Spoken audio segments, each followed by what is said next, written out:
Ladies and gentlemen, 6:34, 26 minutes till 7 o'clock. Mike Evans, Hollywood Reports. Good morning, sir. Good morning. Good morning.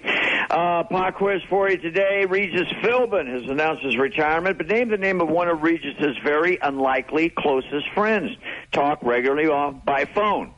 Pee Wee Herman, Tiger Woods, or Vice President Dick Cheney. I'll give you the answer in just a minute.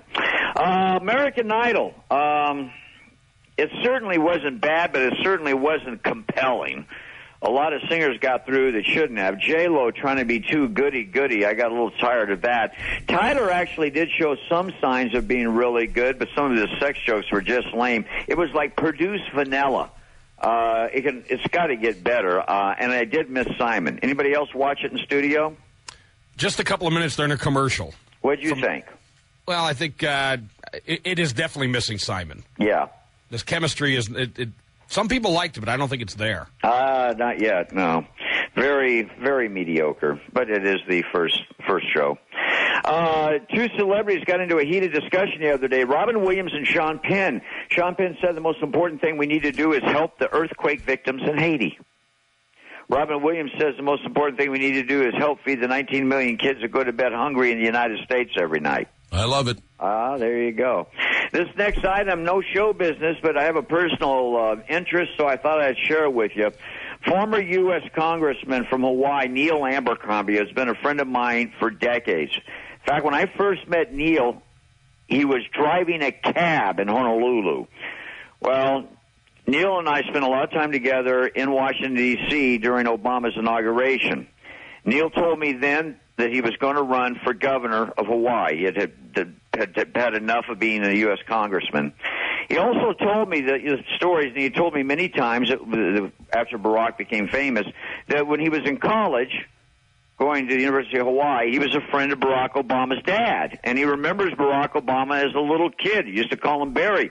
In fact, I did a TV interview with Abercrombie at C-SPAN the day after the inauguration, and we had to stop twice because he referred to the president as Barry, which after he did, he said, I can't do that. I got to call him the Mr. President. Well, Neil promised me that when he became governor, he was going to cut through all the red tape. He was going to get Obama's birth certificate once and for all and end the stupid controversy that he was not born in the United States.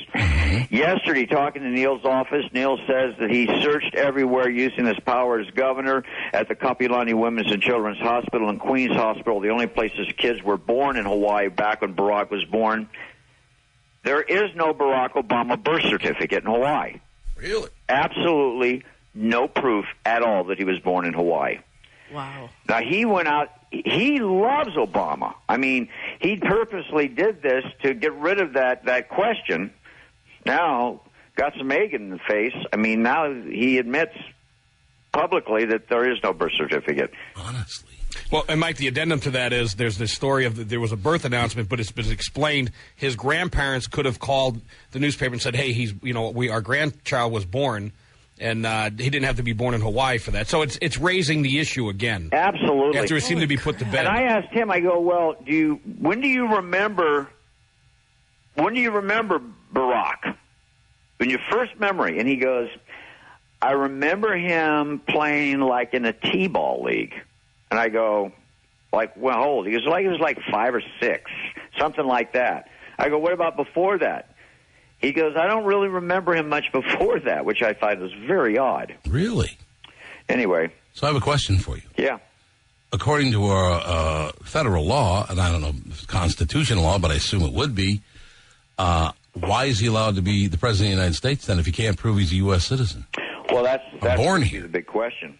I don't know. That's weird. And now Abercrombie is the first to say that he, although he is Abercrombie as a Obama lover, right? That he's concerned that this is really going to be an issue during the re-election. So it has taken off as a big story again, huh? Yes. Well, and what's interesting about it is this guy attacked people who questioned that he was born in Hawaii just a few weeks ago. Neil did. Yes. Yeah, I mean, I'm telling you, Neil and I are buddies, and during this whole inauguration, when I was in Washington for those 10 days, spent a lot of time with Neil, and anytime anybody come up and bring this up, you're right, Neil was almost militant about it. I remember him as a kid. He was from Hawaii, born and raised in Hawaii. So, needless to say, I think he was probably shocked more than anybody with the whole thing. I mean, don't you have to produce papers that say, in fact, you were born in the United States? So, wouldn't you? You'd have to. Well, there's been a certificate of live birth, but that's being questioned too because you don't have it. It's not the official birth certificate. There has to be one at the hospital signed by the doctor verifying birth and a birth, but there isn't that. Weird. It's like baptism papers. It's not worth the paper it's written on, really. Well, Mike, how hard would it be to go back and find out what doctors were on then? Well, apparently he can't find any of that, and it said that they were there. Who is Regis Philbin's buddy? Tiger Woods, Pee Wee Herman, or Dick Cheney? Terry. Cheney. Pee Wee. Why'd you take it was my pick. I'll go with Take it Tiger. Anyway. I'll go with Tiger. The answer is Pee Wee Herman. Mike Evans, Live Hollywood. See ya. Minnesota's Classic Rock, KQ92. The Cars, KQ. 644.